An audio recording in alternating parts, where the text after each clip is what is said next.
যারা মারছে তাদের তো দায় আছেই। বাংলাদেশের আইন কানুনের যে অবস্থা, এই দায় প্রশাসনকে নিতে হবে, অবশ্যই নিতে হবে। তারা, আমি বারবার বলি, তারা যদি জানে যে আমাদের উপরে অ্যাটাক হওয়ার সম্ভাবনা আছে, তাহলে তারা সেটা জেনে চুপ করে থাকে কেন? বাংলাদেশের ডিজিএফআই থেকে, পুলিশ থেকে শুরু করে তাদের সব আমি মনে করি ক্ষমতা আছে। তারা কোথা থেকে ইনফরমেশন পায়, সেই ইনফরমেশনগুলো তারা যদি আমাদের দিতে পারে, সেই ইনফরমেশন কেন তারা সেইখানে গিয়ে ব্লক করতে পারে না, তাদেরকে ধরতে কেন পারে না?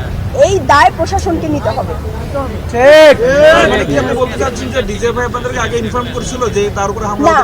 এগুলো কারা করে?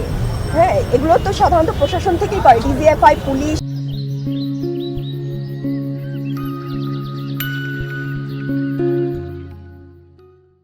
বা যারা থাকেন তারাই তো করে।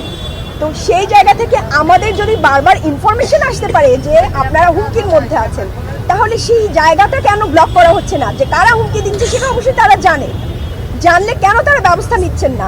তারা কি একটা প্রশাসনের মধ্যে যে বেল্টকে আমরা সবসময় সন্দেহের চোখে দেখি, সেই সন্দেহের যারা আছে তারা কি এটাকে পুষে রাখছে কিনা, এটাও একটা প্রশ্নবিদ্ধ করা, অবশ্যই প্রশ্ন করার জায়গা। আজকে হাদির উপর হামলা মানে পুরো বাংলাদেশের উপর গুলি চালায়, এটাকে কোনোভাবেই মানে সহজে নেওয়া যাবে না। এবং আমরা কোনোভাবেই এটার দায় যারা করছে তাদের তো আছেই, পাশাপাশি প্রশাসনের আছে।